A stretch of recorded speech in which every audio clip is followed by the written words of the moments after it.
ఈరోజు మీకు ఏ ఇబ్బంది లేకుండా ఎరువులు ఇస్తున్నాం. ఎక్స్టెన్షన్ ఆఫీసర్లు పెట్టాం. పొలం పిలుస్తుంది కార్యక్రమం పెట్టాం. ఎక్కడికక్కడ అధికార యంత్రాంగాన్ని మీ గ్రామాలకి మీ పొలం దగ్గరికి పంపిస్తున్నాను. అదే మాదిరిగా ఈరోజు ఇంకో పక్కన చూస్తే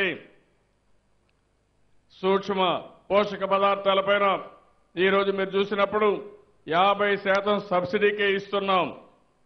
నీళ్లు మీరు చూశారు. పోయిన సంవత్సరం చాలా మంది చాలా విధాలుగా మాట్లాడారు. గోదావరిలో నీళ్లు కూడా రాలేదు. మామూలుగా అయితే 60 టీఎంసీ రబీకి కావాలి. కానీ మీరు వాడుకున్నది 34 టీఎంసీలో బ్రహ్మాండమైన పంట, అధిక ఉత్పత్తి సాధించి చరిత్ర సృష్టించిన జిల్లా ఈ వెస్ట్ గోదావరి జిల్లా. రైతాంగాన్ని మనస్ఫూర్తిగా అభినందిస్తున్నాం. మీలో ఒక చైతన్యం వచ్చింది. మీలో ఒక ఆలోచన. తక్కువ నీళ్లున్నాయి, నేను ఒక పిలిపిచ్చాను. తక్కువ నీళ్లున్నా నేను పంట కాపాడుతాను, నా మీద నమ్మకం పెట్టుకొని మీరు పంట వేయండి. కానీ తక్కువ నీళ్లున్నాయి కాబట్టి పొదుపుగా వాడమంటే చరిత్ర సృష్టించారని చెప్పి కూడా నేను మీకు తెలియజేసుకుంటున్నాను. అదే మరిగా ఈరోజు ఏరువాక పెట్టిన దానికి మీరు చూస్తే నేను అన్ని విషయాలు సకాలంలో విత్తనాలు ఇస్తున్నాం. తమ్ముడు ఆపాల, డప్పులాపాల. సకాలంలో మనం విత్తనాలు ఇవ్వగలుగుతున్నాం, ఎరువులు ఇవ్వగలుగుతున్నాం, ఎక్స్టెన్షన్ వర్క్ కూడా నేర్పిస్తున్నాం. ఈరోజు ఇక్కడికే వచ్చినప్పుడు నేను చూశాను. ఎంవి రావు గారు ఈ ప్రాంతం వాసే, వైస్ ఛాన్సలర్గా పనిచేశాడు. నా దగ్గర కూడా పనిచేశాడు. చాలా సమర్థుడు.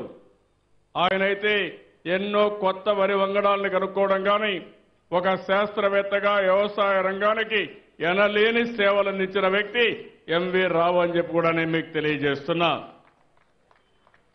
అలాంటి వ్యక్తిని ఇక్కడ మనం ఆ ఊర్లోనే ఈరోజు ఏరువాక ప్రోగ్రాం పెట్టాం. ఈరోజు ఈ ఏరువాక ద్వారా ప్రజల్లో ఒక చైతన్యం తేవాలని, ప్రజలందరిలో వ్యవసాయం పట్ల శ్రద్ధ చూపించే విధంగా చేయాలనే ఉద్దేశంతోనే మనం ఈ కార్యక్రమం పెట్టుకున్నాం. ప్రభుత్వం చాలా కార్యక్రమాలు పెడుతున్నాం. ఈరోజు రాష్ట్రంలో ఉండే ప్రతి ఒక్కరూ ఆలోచించాల్సింది, మనకు తిండి కావాలి. ఆహారం లేకపోతే మనం బతకలేం. అలాంటి తిండినిచ్చే రైతాంగాన్ని ఆదుకోవాల్సిన బాధ్యత వ్యవసాయానికి ప్రతి ఒక్కరు కూడా సంఘీభావాన్ని తెలియజేయాల్సిన అవసరం ఉంది. అప్పుడే వ్యవసాయం పైన మక్కువ పెరుగుతుంది. ఇటీవల కాలంలో మనం చూస్తే రైతులు అప్పుల పాలైపోయి గిట్టుబాటు ధర రాకుండా, ఎక్స్టెన్షన్ ఏం చేయాలో చెప్పకుండా, నూతనమైన వరవడులు లేకుండా అన్ని విధాల ఇబ్బంది వచ్చే పరిస్థితి వచ్చింది. కడాన కూలీలు కూడా దొరకకపోతే ఏం చేయాలనో, పంట వేయాలంటే భయపడే పరిస్థితి వస్తూ ఉంది. నేను అందుకే ఒక వినూత్నంగా ఆలోచిస్తున్నాం. ప్రతి ఒక్కటి మీరు చూసినప్పుడు మోడర్నైజేషన్, మెకనైజేషన్కి వెళ్ళాం. ఈరోజు నేను పొలంలో నాగలు దున్నాను. అదే సమయంలో నారుమడి వేయాలంటే జపాన్ నుంచి వచ్చిన మెషిన్తో నారుమడి కూడా నాట్లు కూడా వేశాం. అదే మాదిరిగా మీరు ఇంకో పక్క చూస్తే వినూత్నమైన పద్ధతుల్లో ఏ విధంగా విత్తనాలు వేయాలో కూడా మనం చూశాం. ఒకప్పుడు మీరు చూస్తే నారుమళ్ళు వేసి ఆ నారుమళ్ళు తీసి నాటే పరిస్థితి. ఈరోజు నారుమళ్ళు వేసినప్పుడు ఈ యొక్క ఆధునికమైన పనిముట్లు ఉపయోగిస్తే 15 రోజుల్లోనే నారుమడి అంతా వేసుకునే అవకాశం ఉంది. అదే మరిగా సీడ్ కూడా మెషిన్తో వేస్తే విత్తనాలు వెదజల్లితే ఇంకా బాగా దిగుబడి వచ్చే పరిస్థితి వస్తూ ఉంది. ఇవన్నీ కూడా మనం ఆలోచించుకోవాల్సిన అవసరం ఉంది. నాగరికత పెరిగింది, ఆధునీకరణ వచ్చింది, వ్యవసాయంలో వినూత్నమైన కార్యక్రమాలు వచ్చాయి. అవన్నీ ఉపయోగించుకోగలిగితే మన జీవితాలకు వెలుగు వస్తుంది. నేను ఒకటే ఆలోచిస్తున్నాను, రైతులకు న్యాయం చేస్తాం, రైతులకు అండగా ఉంటాం, వినూత్నమైన మార్గాలు ఆలోచిస్తున్నాను. ఈరోజు నీటి కోసం మీరు ఒకసారి చూస్తే నేను అనునిత్యం ప్రయత్నం చేస్తున్నాను. మన రాష్ట్రంలో 1000 మిల్లీమీటర్ల వర్షం అంటే 100 సెంటీమీటర్ల వర్షపాతం వస్తుంది ఆవరేజ్న. ఒక్కొక్క సెంటీమీటర్ ఉపయోగించుకుంటే 57 టీఎంసీ నీళ్లు మనకు ఉపయోగపడే పరిస్థితి ఉంటుంది. కానీ ఈ నీళ్లు వర్షం పడితే సముద్రంలోకి వెళ్ళిపోతున్నాయి. మళ్ళా కరువు వస్తే మనం ఇబ్బంది పడుతున్నాం. నేను అందుకని ఒక ప్రతిజ్ఞగా తీసుకున్నాను. ఆంధ్రప్రదేశ్ రాష్ట్రాన్ని కరువు రహిత రాష్ట్రంగా తయారు చేయాలని ఒక ఉద్యమ స్ఫూర్తితో నేను తీసుకున్నాను. ప్రతి సోమవారం ఒక టెలికాన్ఫరెన్స్ తీసుకుంటున్నాను. రాష్ట్రంలో ఉండే ప్రతి ఒక్కరితో మాట్లాడుతున్నాను. నేను ఒక పద్ధతి ప్రకారం చేస్తున్నాం. వర్షపు నీరుని భూగర్భ జలాలుగా మార్చాలి. అదే మరిగా నదుల అనుసంధానం చేయాలి. ప్రతి ఒక్క నది కూడా చివరి భూముల వరకు కాలువల్లో నీళ్లు తీసుకెళ్లాలి. అదే మరిగా ఆధునీకరణలో ఈ యొక్క నీటి యజమాన్యం కింద డ్రిప్ ఇరిగేషన్ కానీ స్ప్రింకిల్ ఇరిగేషన్ తీసుకురావాలి. ఈ రోజు ఈ జిల్లా ఉంది, దగ్గర 13 లక్షల ఎకరాల్లో పంటలు వేస్తున్నారు. గోదావరి నీళ్లు వస్తున్నాయి. భవిష్యత్తులో పోలవరం ప్రాజెక్టు పూర్తి చేసే బాధ్యత ఈ ప్రభుత్వం తీసుకుంటాం. తప్పకుండా పోలవరాన్ని పూర్తి చేస్తాం కేంద్ర సహాయంతో అని చెప్పి మరొకసారి మీకు హామీ ఇస్తున్నా. పోలవరం ప్రాజెక్టు వస్తే ఈ జిల్లాకు ఎనలేని లాభం వస్తుంది. ఎందుకంటే అప్పుడు నీటి ఎద్దడి ఉండదు. పోలవరం ప్రాజెక్టు నీళ్లుంటాయి, ఆ పైన కొద్దిగా సీలేరు నీళ్లుంటాయి. కొన్ని నీళ్లు ప్రవాహంలో వస్తే ఇబ్బంది లేకుండా ఈ జిల్లా అధిగమించే పరిస్థితి వస్తుంది. మీరు ఒకసారి ఆలోచిస్తే ఒకప్పుడు ఒకే పంటకు నీళ్లు ఇచ్చేవారు. అది ఎన్టీ రామారావు గారు వచ్చిన తర్వాత, తెలుగుదేశం ప్రభుత్వం వచ్చిన తర్వాత రెండో పంటకు నీళ్లు ఇచ్చింది ఈ ప్రభుత్వం అని చెప్పి కూడా నేను మీకు తెలియజేస్తున్నా. భవిష్యత్తులో అవసరమైతే మూడో పంట ఇవ్వడానికి కూడా అవకాశం ఉంది. అంటే 2 పంటలు వరి వేసుకున్నాం, మూడో పంట అపరాలు వేసుకోగలిగితే, మినుము వేసుకోగలిగితే మనకు ఆదాయం వచ్చే అవకాశం ఉంటుంది. వ్యవసాయంలో కూడా ఒక వరి పంటనే కాదు, ఈరోజు కొబ్బరి పంట ఉంది. ఇక్కడ కొబ్బరి తోటల్లో ఇంటర్ కల్టివేషన్ కింద కోకో పంట వేసుకుంటే ఎక్కువ ఆదాయం వస్తూ ఉంది. దానిపైన శ్రద్ధ పెట్టాను. అదే మరిగా అపరాలు కానీ మొక్కజొన్న కానీ ఇవి కూడా ఎక్కువ వేసుకోవాల్సిన అవసరం ఉంది. మెట్ట ప్రాంతాలు ఉన్నాయి, భూగర్భ జలాలు బాగా ఇంకిపోతున్నాయి. అక్కడ పామాయిల్ ఉంది, నీళ్లు బాగా తీసుకునే పరిస్థితి వస్తుంది. అలాంటప్పుడు వర్షపు నీరుని భూగర్భ జలాలుగా మారిస్తే తప్ప అక్కడ సమస్య ఉందని చెప్పి కూడా నేను మీకు తెలియజేస్తున్నాను. ఈరోజు రాష్ట్రంలో నేను ఆలోచించేది ఒక నీటి భద్రత ఇవ్వాలనుకుంటున్నాం. వ్యవసాయానికి ఎన్ని నీళ్లు కావాలంటే నీళ్లు ఇవ్వడం. రెండో పక్కన ఏదైతే ఈరోజు నీరు ఇవ్వడమే కాకుండా ఆదాయం పెరిగే విధంగా పంటలు వేసుకోవడానికి ఆలోచిస్తున్నాను. వ్యవసాయ శాఖ ఈ జిల్లా ఒక్కసారి మీరు ఆలోచించండి. ఈ జిల్లాలో వరి పంటనే కాదు, వరి పంటతో సమానంగా ఇంకా ఎక్కువ ఆదాయం వస్తుంది. 2 ఆదాయం వచ్చేది చేపల పెంపకం పైన వస్తూ ఉంది. ఈరోజు రాష్ట్రం మొత్తం వ్యవసాయం పైన ఎంత ఆదాయం వస్తుందో అంతకంటే ఎక్కువ ఆదాయం ఈరోజు పండ్ల తోటల పైన వస్తూ ఉంది. అదే మాదిరిగా డైరీ కానీ పౌల్ట్రీ కానీ గొర్రెల పెంపకంలో ఈ 2 కంటే ఎక్కువ ఆదాయం వస్తూ ఉంది. చేపల పెంపకం చాలా పెద్ద ఎత్తున ఆదాయం వచ్చే పరిస్థితి వస్తూ ఉంది. రాష్ట్రంలో 30,000 కోట్ల రూపాయల ఆదాయం ఉంటే దగ్గర 8,000 కోట్ల రూపాయలు ఒక్క వెస్ట్ గోదావరి జిల్లా నుంచి వస్తూ ఉంది. ఆ విషయం మీరు గుర్తుపెట్టుకోవాలి. అందుకని ఒక వినూత్నమైన పాలసీ తీసుకొచ్చాం. ఇక్కడనే ఒక యూనివర్సిటీ కానీ ఒక ఫుడ్ పార్క్ కూడా పెడుతున్నాం. నేను జిల్లా వాసులందరినీ ఒకటే కోరుతున్నాను, ఏ చేపల పెంపకం ఉందో పొల్యూషన్ కూడా కంట్రోల్ చేస్తాం, ఎక్కడా పొల్యూషన్ లేకుండా చేస్తాం. కానీ మీలో కూడా ఒక ఆలోచన రావాలి. పొల్యూషన్ వస్తుందని ఎవరో చెప్తే నమ్మేసి తద్వారా మన అభివృద్ధిని అడ్డుకుంటే నష్టపోయేది మనమే నష్టపోతాం. అందుకని నేను ఒకే మాట చెప్పాను, ఏదైతే అక్కడ ట్రీట్మెంట్ ఇచ్చిన తర్వాత కూడా నేరుగా సముద్రంలోకి ఆ నీళ్లు తీసుకుపోయే బాధ్యత ఈ ప్రభుత్వం తీసుకుంటాం. కానీ మీరు కూడా సహకరించి పని చేసుకోగలిగితే జిల్లా అభివృద్ధి అవుతుంది. నేను ఎన్నోసార్లు చెప్పాను, నాకు ప్రీతి ప్రాంతమైన జిల్లా వెస్ట్ గోదావరి జిల్లా, నన్ను ఆదుకున్న జిల్లా పశ్చిమ గోదావరి జిల్లా అని చెప్పి మరొక్కసారి తెలియజేస్తున్నా. మొన్న ఎన్నికల్లో మీరు చూశారు, 15కు 15 అసెంబ్లీలు గెలిచాం, 3 పార్లమెంటుకు 3 పార్లమెంట్లో గెలిచాం. అదే మాదిరిగా ఎంపీపీలు, జెడ్పీటీసీలు, మున్సిపల్ చైర్మన్లు, కార్పొరేటర్లు, కౌన్సిలర్లు అన్ని గెలిపించారు. నేను ఈ జిల్లాకు రుణపడి ఉన్నాను. తప్పకుండా ఈ జిల్లా రుణం తీర్చుకోవడానికి నా శాయశక్తుల భగవంతుడు ఎంత శక్తినిస్తే అంత శక్తిని ఉపయోగిస్తాను. అందుకే ఏరువాక ప్రోగ్రాం వస్తే నాకు గుర్తొచ్చింది ఈ పశ్చిమ గోదావరి జిల్లానే గుర్తొచ్చింది. ఈ జిల్లాలో వ్యవసాయం పైన ఎక్కువ శ్రద్ధ చూపిస్తాం. ఇంకా వినూత్నమైన కార్యక్రమాలు ఆలోచిస్తాం. నీటి ఎద్దడి లేకుండా చేస్తాం.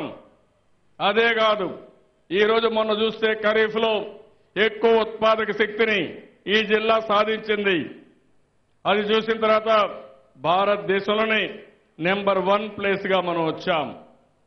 అయితే మనకంటే ఎక్కువగా మీరు చూసినప్పుడు కొన్ని జిల్లాలు, ఒకప్పుడు నెల్లూరు ఎక్కువ వచ్చేది, దాంతో సమానంగా దానికంటే ఎక్కువగా ఈరోజు ఈ జిల్లా వచ్చే పరిస్థితి వచ్చింది.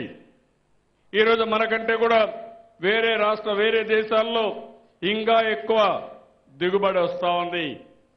ఈరోజు మీరు చూసినప్పుడు జిల్లాలో దేశం మొత్తం 3,580 కేజీల హెక్టార్లకు వస్తే మన రాష్ట్రం 5,056 కేజీల హెక్టార్లకు వచ్చి ఈరోజు 3వ స్థానంలో ఉన్నాం. కానీ అదే వెస్ట్ గోదావరి జిల్లా చూస్తే 5,903 కేజీలు వస్తూ ఉంది. ఇది 2వ స్థానంలో నెల్లూరు కంటే తక్కువ ఉండేది. ఈ సీజన్లో రబీలో 7,395 కేజీలు వచ్చి దేశంలోనే నెంబర్ 1 జిల్లాగా వెస్ట్ గోదావరి జిల్లా తయారైంది. దీనికి నేను గర్వపడుతున్నా. భవిష్యత్తులో మనకంటే కూడా సౌత్ కొరియాలో 6,500, 6,700 కేజీలు వస్తూ ఉంది. దాంతో సమానంగా ధీటుగా వెస్ట్ గోదావరి జిల్లా తయారు కావాల్సిన అవసరం ఉంది. ఈరోజు నేను ఈ జిల్లాకు ఎక్కువ ఇన్ఫ్రాస్ట్రక్చర్కి ప్రాధాన్యత ఇస్తున్నాను. అన్ని గ్రామాల్లో సిమెంట్ రోడ్లు వేస్తున్నాం. అన్ని గ్రామాల్లో మరుగుదొడ్లు కడుతున్నాం. అన్ని గ్రామాల్లో వర్మీ కాంపోస్ట్ కానీ, అదే మరి ఇంకో పక్కన ఎక్కడికెక్కడ ఈ యొక్క ఊర్లో ఉండే చెత్త, పేడ ఇవన్నీ కూడా ఏ విధంగా కన్వర్ట్ చేయడం కోసం పెద్ద ఎత్తున మనం ముందుకు పోతున్నాం. అయితే ఇవన్నీ చేయడమే కాదు, ఈ జిల్లాకు నేను ప్రథమ ప్రాధాన్యత ఇస్తాను. ఇవి చేయడమే కాకుండా ఉపాధి మెండుగా రావాలి, ఇండస్ట్రీ కూడా రావాలి. ఇండస్ట్రీ వచ్చి ఒక పక్క ఇది వస్తే ఎక్కువగా చాలా మందికి మన పిల్లలు వేరే ప్రాంతాలకు పోకుండా ఇక్కడనే ఉద్యోగాలు వచ్చే పరిస్థితి వస్తుందని చెప్పి కూడా నేను మీకు తెలియజేస్తున్నాను. ఈ జిల్లాలో మీరు చూస్తే ఈరోజు మొక్కజొన్న ఉంది. వెస్ట్ గోదావరిలో 8,761 కేజీలు హెక్టార్లకు వస్తూ ఉంది. ఇందులో కూడా మొక్కజొన్న మామూలుగా తినడానికి కాకుండా విత్తనాలకు ఉపయోగించే విధంగా ఇక్కడ చేసుకునే అవకాశం ఉంది. దాన్ని కూడా ఎక్కువ పెద్ద ఎత్తున పోవాల్సిన అవసరం ఉంది. ఆల్ ఇండియా లెవెల్లో మినిమం 445 కేజీలు వస్తే ఇక్కడ మాత్రం 1,101 కేజీ వస్తూ ఉంది. ఇది కూడా ఒక గర్వకారణం. దీన్ని ఇంకా పెంచుకునే అవకాశం ఉంది. ఈరోజు మీకు మనుషులు దొరకలేదంటే నేను ఆలోచించి మెకనైజేషన్కి ప్రాధాన్యత ఇచ్చాం. మొదటి సంవత్సరం 20 కోట్లు ఖర్చు పెట్టాం. మొన్న 2వ సంవత్సరం 22 కోట్లు ఖర్చు పెట్టాం. ఈ సంవత్సరం 35 కోట్లు ఖర్చు పెట్టి జిల్లాలో ఆధునీకరణ కోసం, మెకనైజేషన్ కోసం ముందుకు పోతున్నామని చెప్పి కూడా నేను మీకు తెలియజేస్తున్నాను. ఇదే కాకుండా ఈ సంవత్సరం ఎక్కడ ఏ రైతుకు ఇబ్బంది లేకుండా ప్రధానమంత్రి ఫసల్ బీమా యోజన వచ్చింది. ఇంతవరకు మనం 26% కవర్ చేసేవాళ్ళం. ఇప్పటి 100% కవర్ చేయాలని చెప్పి ఆలోచిస్తున్నాను. దీనికి మొత్తం బడ్జెట్ మీరు చూస్తే పోయిన సంవత్సరం పెట్టింది 172 కోట్లే. ఈ సంవత్సరం ఎంతైనా పర్వాలేదు, రైతులు కట్టాల్సింది 2% మీరు కట్టాలి ఖరీఫ్ అయితే. అదే రబీ అయితే 1.5%. అదే మరి వాణిజ్య పంటలకు 5% కట్టాలి. ఇది మీరు కట్టిన తర్వాత మిగిలిన ప్రీమియం అంతా కూడా రాష్ట్ర ప్రభుత్వం కేంద్ర ప్రభుత్వం కడతాం. 50% రెండు ప్రభుత్వాలు కట్టి మొత్తం ఏ పంట నష్టం వచ్చినా పూర్తిగా నష్టపరిహారం ఇప్పించే బాధ్యత ఈ ప్రభుత్వం తీసుకుంటామని చెప్పి కూడా నేను మీకు తెలియజేసుకుంటున్నా. దీనికి రైతుల్లో ఒక సంఘీభావం రావాల్సిన అవసరం ఉంది. నేను అందుకని ఇన్ఫర్మేషన్ టెక్నాలజీకి ప్రాధాన్యత ఇచ్చాను. మీ ఇంటికి మీ భూమి కార్యక్రమం కింద రైతుల భూములన్నీ మీ పేరుతో ఉన్నాయా లేదా అని మొత్తం అన్ని పేర్లు కూడా వెరిఫై చేయించాం. 90% వెరిఫికేషన్ అయినాక మీరే ఈ భూమి నాదని కరెక్ట్గా ఉందని సర్టిఫికేషన్ కూడా ఇచ్చారు. దానిపైన మొత్తం ఆన్లైన్లో పెట్టాం. మీరు రేపు బ్యాంకుకు పోవాలన్నా ఎలాంటి ఇబ్బంది లేకుండా, ఏ సర్టిఫికెట్ లేకుండా మీ పొలం చూసి మీ ఆధార్ నెంబర్ ఇస్తే ఆటోమేటిక్గా డబ్బులు ఇచ్చే మార్గాన్ని కూడా చెప్పిస్తున్నాను. నేను అందుకనే 2 నెలలకు ఒకసారి బ్యాంకర్స్ మీటింగ్ పెట్టుకున్నాం. బ్యాంకర్స్ లో కూడా ఒక చైతన్యం రావాలి. ఎవరైతే రైతులున్నారో, ఎవరైతే వ్యవసాయం చేస్తున్నారో వాళ్ళకి సకాలంలో డబ్బులు ఇవ్వాలి. ఎవరైతే ఈరోజు కొంతమంది కౌలుదారులు ఉన్నారు, కౌలు రైతులు కూడా డబ్బులు ఇవ్వాలి. అది కూడా వర్కౌట్ చేస్తున్నాం. అవసరమైతే మనం ఏవైతే రికార్డులు చెప్తామో దాని ప్రకారం కౌలు రైతులకు కూడా ఇస్తే కౌలు రైతులకు కూడా ఇబ్బంది ఉండదు. అందుకే ఈ సంవత్సరం నుంచి ఈ క్రాప్ అనే ప్లాట్ఫామ్ తీసుకొచ్చాం. మీరు పంట వేసిన రోజున, ఏ రోజున పంట వేశారో ఆటోమేటిక్గా కొండే ఎంపీఓ దాన్ని అప్డేట్ చేయాలి. అది ఆటోమేటిక్గా నా డాష్ బోర్డుకు వస్తుంది. నేను ఎప్పటికప్పుడు పర్యవేక్షించుకుంటాం. ఫసల్ బీమా పథకాన్ని కూడా ఇందులో ఇంటిగ్రేట్ చేస్తాం. రేపు ఎప్పటికప్పుడు సమాచారం తెప్పించుకుంటాం. ఇంత మునుపు ఎప్పుడైనా నష్టం వస్తే 2-3 ఏళ్ల తర్వాత మళ్ళీ దానిపైన ఎన్యూమరేట్ చేసేవాళ్ళు. ఇప్పుడు ఆ ప్రాబ్లం ఉండదు. రాబోయే రోజుల్లో మీకు ఏదైతే నష్టం వస్తుందో దానికి కూడా రియల్ టైంలో ఏం చేయాలో ఆలోచిస్తున్నాం. మీరు ఒకసారి చూస్తే ఒకప్పుడు భూసార పరీక్ష చేసేవాళ్ళు కాదు.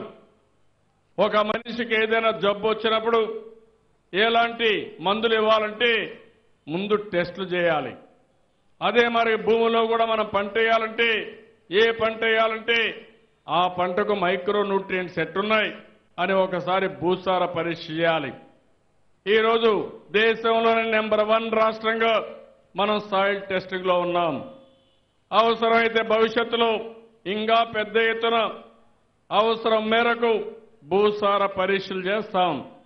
దానిపైనే ఎలాంటి ఎరువులు వాడాలనో అవన్నీ కూడా నేర్పిస్తాం. మీ అందరికీ మీరు ఇంటి దగ్గర కూర్చుంటే ఈరోజు చూస్తున్నారు. కరెంటు విషయంలో మీరు చూస్తే మీకు ఒక యాప్ ఇచ్చాం. ఆ యాప్ ప్రెస్ చేస్తే మీ కరెంటు ఉందా రాలేదా, పోతే ఎప్పుడు వస్తుంది, ఎందుకు పోయింది, మొత్తం డీటెయిల్స్ వస్తాయి. ఈరోజు కరెంటు డిపార్ట్మెంట్లో మీరు చూస్తే ఈరోజు నాకు ఒక సంతోషం. ఇక్కడ ఈ ప్రాంతంలో 1 లక్ష ఫ్యాన్లు ఏవైతే ఎనర్జీ సేవింగ్ కోసం ఇచ్చారు. మామూలుగా అయితే 1750 రూపాయలు చేసే ఫ్యాను 1117 రూపాయలకి మీ అందరికి ఇచ్చారు. ఇప్పుడు మీరెవరూ డబ్బులు కట్టే పని లేదు. ఏదైతే ఇప్పుడు కరెంటు వాడుతున్నారో ఆ కరెంటు వాడకంలో పొదుపే మీరు తిరిగి బిల్లులో కట్టుకునే పరిస్థితి ఉంది.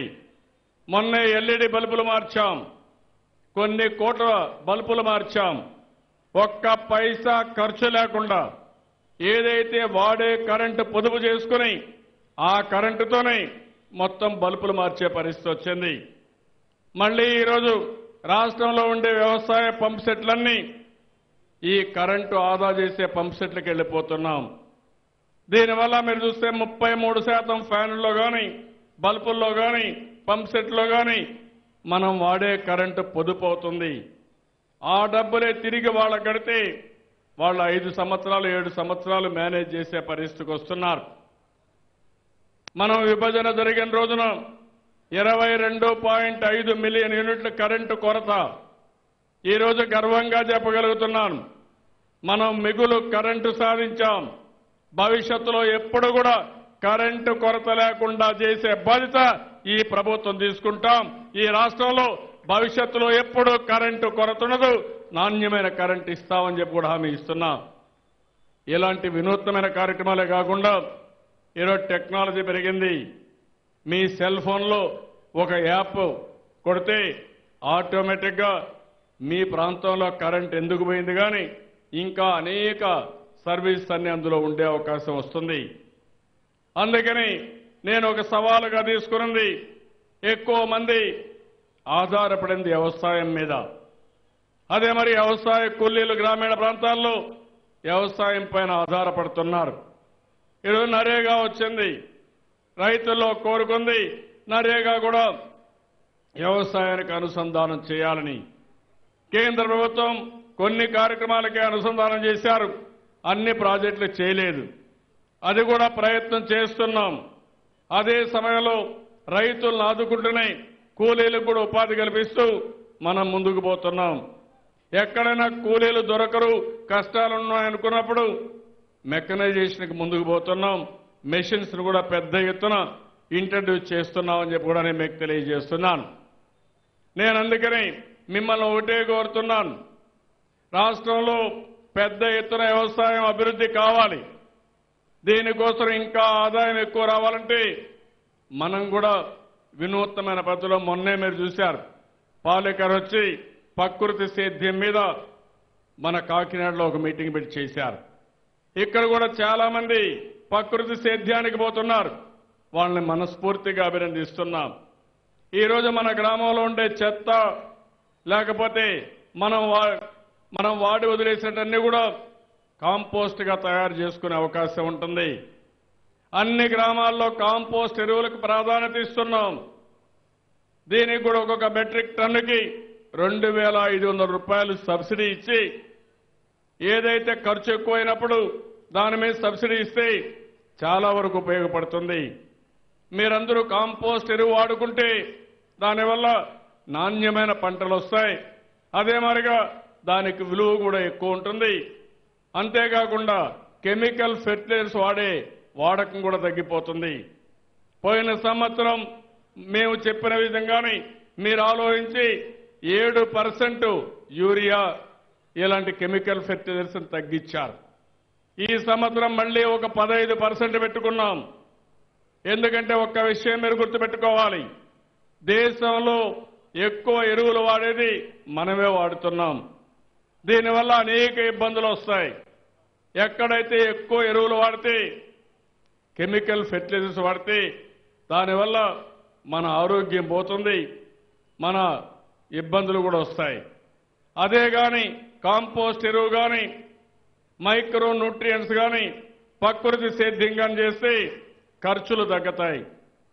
ఈ సంవత్సరం నేను ఇప్పుడే కలెక్టర్ని అడిగాను, ఇంకా శాస్త్రీయంగా చేయమని చెప్తున్నాను.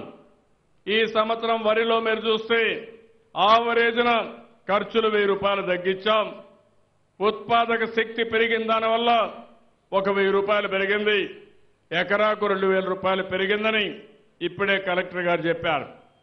నేను ఆలోచించేది ఒకటి, తక్కువ ఖర్చు పెట్టాలి, వినూత్నమైన పద్ధతిలో శాస్త్రీయంగా వ్యవసాయం చేయాలి. దేశంలోనే కాదు ప్రపంచంలోనే ఎక్కడ కూడా రానంత ప్రొడక్షన్ రావాలి. అదే మరి ఉత్పాదక శక్తిని కూడా పెంచుకోవాలి. ఈ రెండు మనం చేసుకోగలిగితే వ్యవసాయం కొంతవరకు లాభసాటి అవుతుంది. అదే మరిగా మనం ఏ పంటలు వేస్తున్నాం, ఏ పంటలకు ప్రపంచం మొత్తం డిమాండ్ ఉంది, అది కూడా నేను ఆలోచిస్తున్నాను.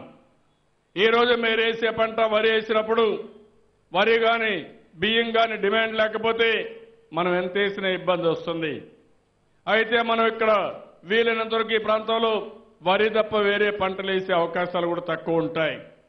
అందుకే 3వ పంటలో అపరాలకు వెళ్ళడం, అదే మరిగా మీ మెట్ట ప్రాంతాల్లో ఇక్కడ ఏదైతే ఉందో కొబ్బరి తోటల్లో ఇంటర్ కల్టివేషన్ కింద పెద్ద ఎత్తున మనం కోకోకి వెళ్ళడం, అదే మరిగా మన చేపల పెంపకం పెంచుకుంటే ఏమాత్రం నష్టం ఉండదు. ఈరోజు ప్రపంచానికి ఆంధ్రప్రదేశ్ మొత్తం రాష్ట్రం చూస్తే ఒక హబ్గా తయారయ్యే అవకాశం ఉంది. దేశంలో ఈరోజు నెంబర్ 1 స్థానంలో ఉన్నాం. ప్రతి ఒక్కరూ నాన్ వెజిటేరియన్ తినడం కానీ చేపలు తినడంలో వినియోగం కానీ పెరుగుతా ఉంది. అలాంటిది మనం చూసుకుంటూనే అక్కడ ఎక్కడ కూడా మనకు కాలుష్యం లేకుండా, లేకుంటే ఆ చేపలు కూడా దెబ్బతినకుండా మనం చూసుకోగలిగితే మంచి ఆదాయం వస్తుంది. అదే మరి నేను ఇంకొక విషయం కూడా ఆలోచించాను. ప్రపంచంలో వ్యవసాయ ఉత్పత్తులు కొనే చాలా కంపెనీలు ఉన్నాయి. ఈరోజు క్యాడ్బరీస్ ఉంది, వాళ్ళు పాలు తీసుకుని కోకో తీసుకుని చాక్లెట్ తయారు చేస్తారు. ఈరోజు పెప్సికో ఉంది, వాళ్ళు మనం ఉత్పత్తి చేసి పండ్లన్నీ తీసుకొని బ్రహ్మాండంగా ఫ్రూట్ జ్యూస్ కానీ ఇవన్నీ తయారు చేస్తారు. నేను అందుకని ఆలోచించింది, ప్రపంచంలో ఉండే 40-50 కంపెనీలు, పెద్ద కంపెనీలని ఇక్కడ తీసుకొస్తాం. రైతు ఏవైతే ఫార్మర్స్ ప్రొడ్యూసర్స్ ఆర్గనైజేషన్స్ ఎస్టాబ్లిష్ చేస్తాం. మీరు వారి ఒక స్పెషల్ పర్పస్ వెహికల్గా పెట్టి మనం పంట వేసినప్పటి నుంచి ఇంటర్నేషనల్ మార్కెట్ వరకు తీసుకుపోయే వరకు ఎలాంటి వినూత్న పద్ధతులు ఉన్నాయో అవన్నీ చేయమని చెప్పి కోరుతున్నాను. ఓసారి విత్తనం, మంచి విత్తనం వేస్తే పంట బాగా వస్తుంది. అదే మరి విత్తనం వేసిన తర్వాత కానీ, నర్సరీ వేసిన తర్వాత కానీ, నాటిన తర్వాత కానీ దానికి బెస్ట్ ప్రాక్టీసెస్ కూడా ఉపయోగించుకోవాలి. ఒకసారి బెస్ట్ ప్రాక్టీసెస్తో ఒక పద్ధతి ప్రకారం చేయగలిగితే దానివల్ల మన పంటకు ఎక్కువ దిగుబడి వస్తుంది. దిగుబడి వచ్చిన తర్వాత మీరు చూస్తే మనం ఏ విధంగా ఆ పంటను తీసుకుంటాం, తర్వాత ఎక్కడ కూడా ఇబ్బంది లేకుండా అవసరమైతే కోల్డ్ చైన్ అంటే కోల్డ్ స్టోరేజ్ పంపిస్తాం, వేర్ హౌసింగ్ పంపిస్తాం. మనం నాణ్యమైన సరుకుంటే ఇంటర్నేషనల్ గా ప్రపంచం మొత్తం ఎక్కడమైతే మనకు ఎక్కువ ఆదాయం వస్తుందో దానికి కూడా ప్రాధాన్యత ఇస్తున్నాను. అది చేయగలిగితే ఒక పక్క వ్యవసాయ ఆధార పరిశ్రమలు పెట్టడం, అదే మరి మనం విదేశాలకు ఎగుమతులు చేయడం, ఈ రెండు చేయగలిగితే మీరు ఏ పంట తీసుకున్నా దానివల్ల కొంత లాభం వచ్చే అవకాశం ఉంటుంది. నేను అన్ని కూడా ఒక వినూత్నమైన పద్ధతులు ఆలోచిస్తున్నాం. వ్యవసాయాన్ని మనం అందరం కూడా కాపాడుకోవాలి, వ్యవసాయం చేయాలి. వ్యవసాయం పైన యువతకు కూడా మక్కువ రావాలి. వ్యవసాయం ముందు మారిగా కష్టం కాదు, ఆ విషయం కూడా మీరు గుర్తుపెట్టుకోవాల్సిన అవసరం ఉంది. భవిష్యత్తులో మీరు ఒకసారి ఆలోచిస్తే ప్రతి ఒక్క ఇంటికి రాబోయే 2-3 నెలల్లో నేను మీ టీవీలన్నిటికీ 15 MPBS కనెక్షన్ ఇస్తున్నా. అది వస్తే 100 ఛానళ్లు కానీ, ఇంటర్నెట్ కానీ, వీడియో కాన్ఫరెన్స్ కానీ, ఇంకో పక్కన 3 టెలిఫోన్లకి 149 రూపాయలకి మీరు ఏది కావాలంటే అది ఉపయోగించుకోవడానికి వెసులుబాటు వస్తూ ఉంది. అంటే ఈరోజు మీ టీవీలో మీరు చూడండి, మామూలు కేబుల్ వాళ్ళు తీసుకొస్తారు. రేపు రాబోయే రోజుల్లో మొత్తం అనుసంధానం చేస్తున్నాం. 100 ఛానళ్లు ఉంటాయి. మీరు ఎక్కడన్నా వీడియో కాన్ఫరెన్స్ లో మాట్లాడుకోవాలంటే మీరు మాట్లాడుకోవచ్చు. మీ టీవీ దగ్గర కూర్చొని మీరు ఏ సినిమా చూడాలంటే ఆ సినిమా చూసే అవకాశం ఉంటుంది. మీ వ్యవసాయాన్ని గురించి, మీ ఆరోగ్యాన్ని గురించి, మీ ఉపాధిని గురించి ఎలాంటి విషయాలు తెలుసుకోవాలన్నా మీ ఇంట్లో కూర్చొని తెలుసుకునే పరిస్థితి వస్తుంది. అవసరమైతే మీరందరూ ఇక్కడికి వచ్చారు, కొంతమంది ఇంటి దగ్గర ఉన్నారు. రేపు రాబోయే రోజుల్లో నేను ప్రతి ఒక్క ఇంటికి వీడియో కాన్ఫరెన్స్ లో మాట్లాడి మళ్లీ ఏదైనా అవసరమైతే నేను సమాధానం కూడా చెప్పే పరిస్థితి ఉంటుంది. అలాంటి టెక్నాలజీకి మనం ముందుకు పోతున్నాం. దీనివల్ల వ్యవసాయంలో వినూత్నమైన ప్రయోజనాలు ఉన్నాయి. ఏదైనా కానీ తెగులు వచ్చినా, ఇబ్బందులు వచ్చినా, లేకపోతే మీరు ఇంటి దగ్గర కూర్చొని శాస్త్రవేత్తలతో మాట్లాడాలన్నా ఈజీగా మాట్లాడే పరిస్థితి వస్తుందని చెప్పి కూడా నేను మీకు తెలియజేసుకుంటున్నాను. అందుకే నేను ఒక రైతు కుటుంబం నుంచి పుట్టాను. నాకు వ్యవసాయం వల్ల ఉండే కష్టాలు కానీ, ఇబ్బందులు కానీ తెలిసిన వ్యక్తిని. మన రాష్ట్రం వ్యవసాయ ఆధార రాష్ట్రం. అందుకే నేను అన్ని విషయాలు ఆలోచిస్తున్నాను, ఎక్కువ సమయం వెచ్చిస్తున్నాను. అధికారులు కూడా చాలా వరకు మీరు చూస్తే ఒకప్పుడు వ్యవసాయాన్ని పట్టించుకొని పరిష్కరించి ఇప్పుడు వ్యవసాయం మీద శ్రద్ధ చూపడమే కాకుండా వినూత్నమైన పద్ధతిలో పనిచేసే పరిస్థితి వస్తూ ఉంది. నా ఆలోచన 2-3 సంవత్సరాల్లో అన్ని పంటల్లో ఆల్ ఇండియాలో మనం నెంబర్ 1 ఉండాలి. రాబోయే ఒక 10 సంవత్సరాల్లో ప్రపంచంలో మేలైన దేశంతో మనం పోటీ పడే పరిస్థితి ఉండాలి. అది నాణ్యత కావచ్చు, ఖర్చు తగ్గించడం కావచ్చు, ఆధునీకరణ కావచ్చు, లేకుంటే మెకనైజేషన్లో కావచ్చు, లేకపోతే ఏదైనా పంటల మార్పిడిలో కావచ్చు, ఏదైనా సరే అన్ని విషయాలు ఆలోచిస్తున్నాం. అప్పుడు మీకు చాలా వరకు గిట్టుబాటు వస్తుంది, చాలా వరకు మనం బయటపడే పరిస్థితి వస్తుందని చెప్పి కూడా నేను మీకు తెలియజేసుకుంటున్నాను. ఈరోజు ఏరువాక కార్యక్రమం ప్రతి ఒక్క సంవత్సరం చేయాలి. దీనికి కూడా ఒక శాస్త్రీయత ఉంది. ఆ శాస్త్రీయత చూస్తే మన పెద్దవాళ్ళు ఇంత మునుపు ఏరువాక పూర్ణమని ఒక పద్ధతి ప్రకారం చేస్తున్నారు. మృగశిర కార్తెలో జ్యేష్ఠ శుద్ధ పౌర్ణమి రోజున వచ్చేది ఏరువాక. ఏరువాక అంటే చాలా మంది అనుకుంటారు ఏదో మేమంతా కూడా ఏరు పారేదని. అది కరెక్ట్ కాదు. ఇది ఏరు అంటే నాగలి, నాగలితో దుక్కి దున్నడం ఏరువాక కార్యక్రమం. ఆ విషయం మనందరం కూడా గుర్తుపెట్టుకొని భవిష్యత్తులో ప్రతి ఒక్క ఊరిలో కూడా మనం ఈ కార్యక్రమంలో భాగస్వాములు కావాలి. నేను ఒకటే మిమ్మల్ని కోరేది, పవిత్రమైన భావంతో చేద్దాం, కష్టపడి పనిచేద్దాం, ఏదైనా సాధ్యం. వ్యవసాయం ఈరోజు ఇబ్బందులు వచ్చినప్పుడు ఈ వ్యవసాయాన్ని అన్ని విధాలా ఉపయోగించుకుంటాం. నేను ఒక్క విషయం మీకు చెప్పాలి. ఇప్పటికే కరెంటు విషయంలో పూర్తిగా కరెంటు ఇస్తున్నాం.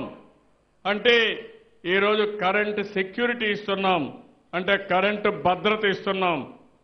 రాబోయే ఈ సంవత్సరంలో అన్ని గ్రామాలకి అందరికీ వంట గ్యాస్ ఇస్తాం.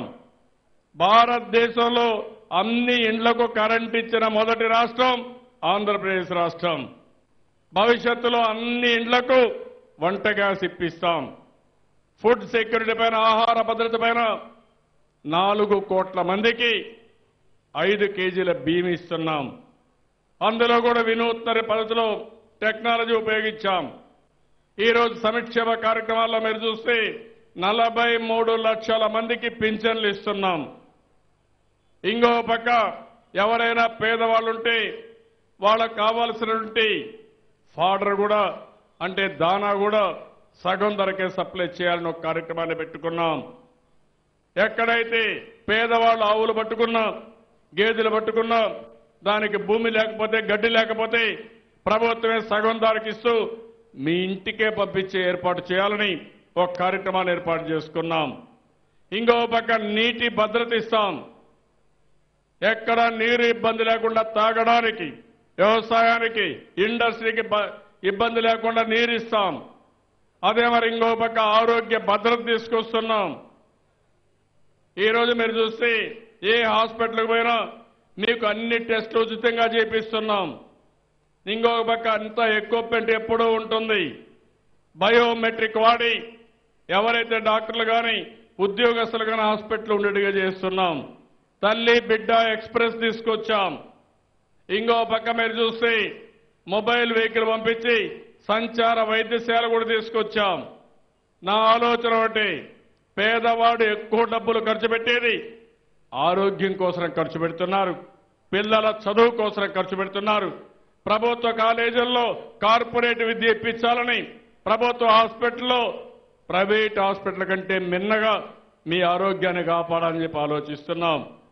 అదే మరి ప్రతి ఒక్కరికి రక్షణ కల్పించే బాధ్యత కూడా తీసుకుంటాం. మేము ఇవన్నీ ఇచ్చిన తర్వాత మీలో రావాల్సిన ఆలోచన, మీ ఆదాయాన్ని పెంచుకోవాలంటే ఏం చేయాలి, నాగరిక ప్రపంచంలో ఆధునీకరణలో ఏ విధంగా పోతే మీరు ముందుకు వస్తారని చెప్పి ఆలోచించుకుంటే చాలా వరకు ఉపయోగపడుతుంది. ఇంకొక విషయం కూడా పేదవారందరికీ ఒకటే విజ్ఞప్తి చేస్తున్నాను. ఇప్పుడే ఒక పల్స్ సర్వే చేస్తున్నాం. ఈ సర్వే వల్ల మీరు ఏ స్థితిగతులు ఉన్నాయో అవన్నీ కూడా ఒక అవగాహన వస్తుంది. దానికి పూర్తిగా సహకరించండి.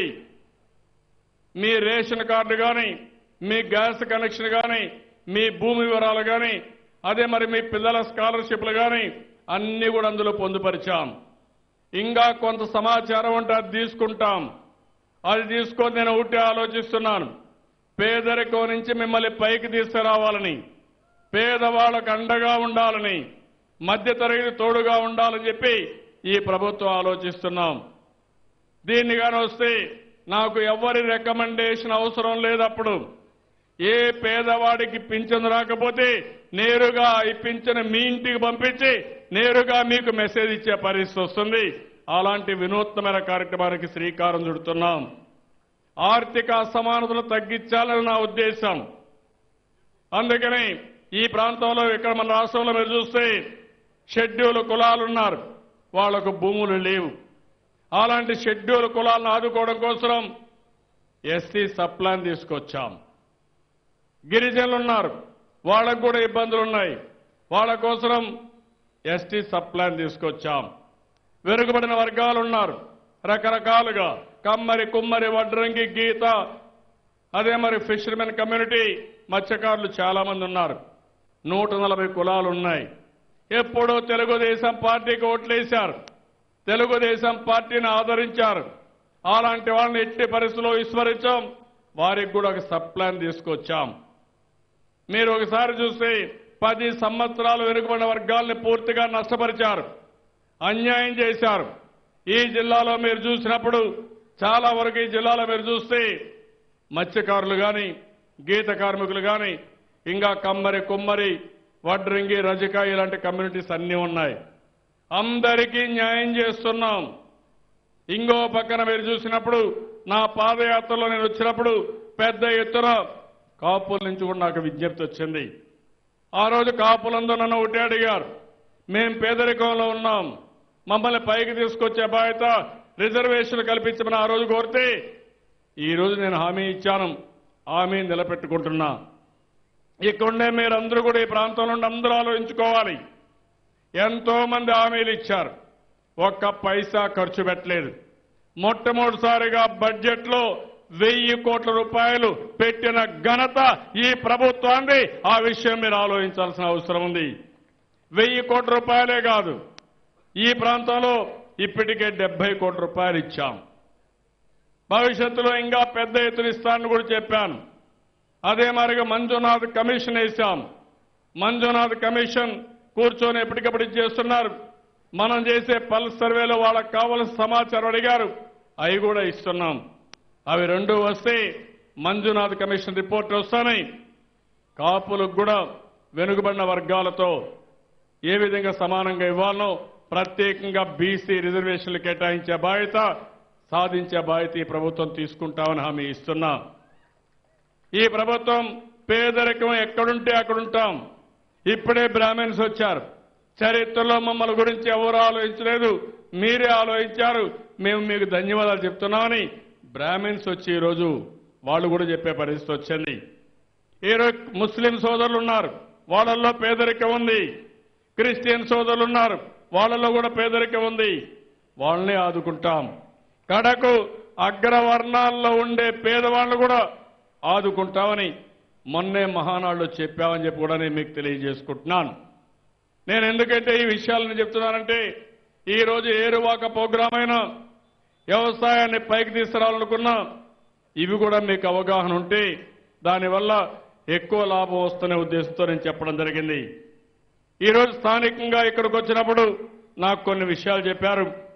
ఏదైతే నరసాపురం వెయ్యి ఉంది, దీని మీద 6.1 కిలోమీటర్లు, దీని మీద 2245 ఎకరాల భూమి ఉంది. మొగల్తూరు మండలంలో ముత్యాలపల్లి, పేరుపాలెం మరియు ముల్లంపర్రు మొదటి గ్రామాలు ఉన్నాయి.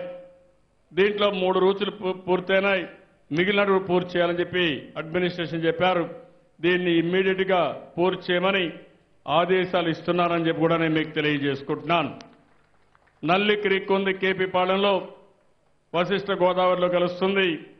ఇది కూడా చాలా రోజుల నుంచి నాన్ నోటిఫైడ్ డ్రైన్ ఇది కూడా పూర్తి చేయాలి. దీన్ని కూడా మొత్తం కంప్లీట్ చేయడానికి కలెక్టర్కి ఆదేశాలు ఇస్తున్నాను. ఇది కూడా పూర్తి చేస్తామని చెప్పి కూడా నేను మీకు తెలియజేస్తున్నాను. గోదావరి పైన వశిష్ఠ బ్రిడ్జి చిరకాల వాంఛ, ఎన్నో రోజుల నుంచి అడుగుతున్నారు.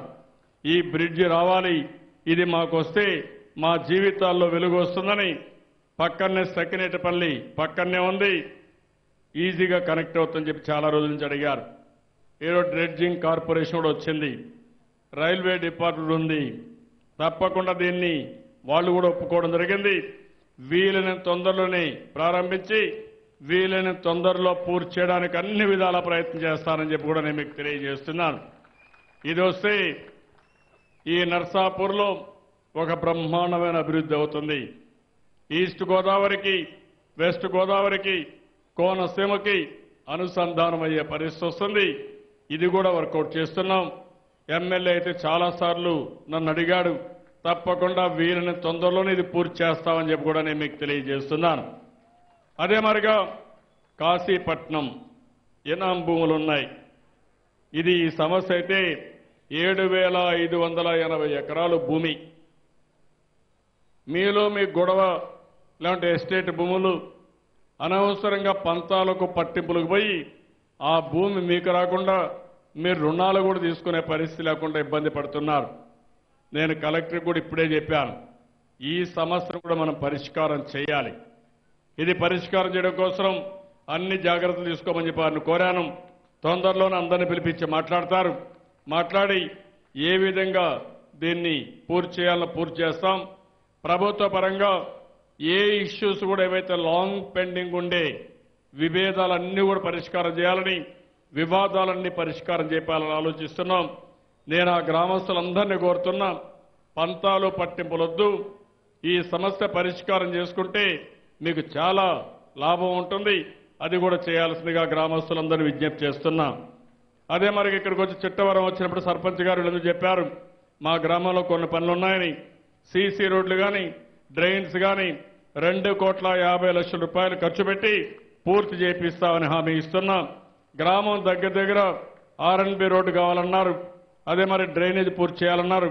ఇది కూడా R&B రోడ్డు కూడా గ్రామం దగ్గరికి తీసుకొచ్చి పూర్తి చేసే బాధ్యత తీసుకుంటామని చెప్పి కూడా నేను మీకు తెలియజేస్తున్నాను. ఈరోజు చిట్టవరం గ్రామం ఒక చరిత్ర. ఏరువాక ఈ గ్రామంలో ప్రారంభించడం నేను ఒక అదృష్టంగా భావిస్తున్నా. ఎంవి రావు లాంటి వ్యక్తి ఈ గ్రామంలో పుట్టడం, అలాంటి గ్రామంలో ఏరువాక పున్నమి కార్యక్రమాన్ని ఈ ప్రభుత్వం ప్రవేశపెట్టడం ఇది ఒక చరిత్రగా నేను భావిస్తున్నాను. తప్పకుండా దీన్ని ఉపయోగించుకుని ఏ విధంగా ముందుకు పోవడం కోసం అందరూ ముందుకు రావాల్సిందిగా కోరుతున్నాను. ఇంకో పక్క ప్రతి సంవత్సరం ఏరువాక పున్నమి పెద్ద ఎత్తున చేసుకుంటాం. మనం ఏవైతే కొన్ని ఫంక్షన్స్ ఏవైతే చేసుకుంటున్నామో, సంక్రాంతి, ఉగాది, ఇలాంటి వినాయక చవితి, ఇలాంటి పండుగలు చేసుకుంటున్నాం. ఆ పండుగల కంటే మించిన పండుగ, ఆ పండుగల కంటే పవిత్రమైన పండుగ, మనందరికీ అవసరమైన పవిత్రమైన పండుగ ఈ ఏరువాక. ఈ ఏరువాకలో ప్రతి ఒక్కరూ భాగస్వాములు కావాలి. ప్రతి ఒక్కరు కూడా మనం ఎంత పెద్ద స్థాయికి వెళ్ళినా మనకు కావాల్సిన తిండి కావాలి. మన దగ్గర ఎంత డబ్బులున్నా కడాన మనకు కావాల్సిన డబ్బులు తినం, బంగారు తినం, కానీ తినేది మాత్రం తిండే తింటాం. ఆ తిండి కావాలంటే, ఆ ఆహారం కావాలంటే దాన్ని పండించేది పొలం నుంచే వస్తుంది. ఆ పండించే వ్యక్తి ఈ రైతు. అలాంటి రైతులకి పూర్తిగా సంఘీభావాన్ని తెలియజేయాల్సిన అవసరం ఉందని చెప్పి మరొక్కసారి తెలియజేస్తూ, ఈ కార్యక్రమానికి వచ్చినప్పుడు మీరు చూపించిన అభిమానానికి పేరు పేరున అందరికి కూడా నా నమస్కారాలు. జై హింద్, జై జన్మభూమి.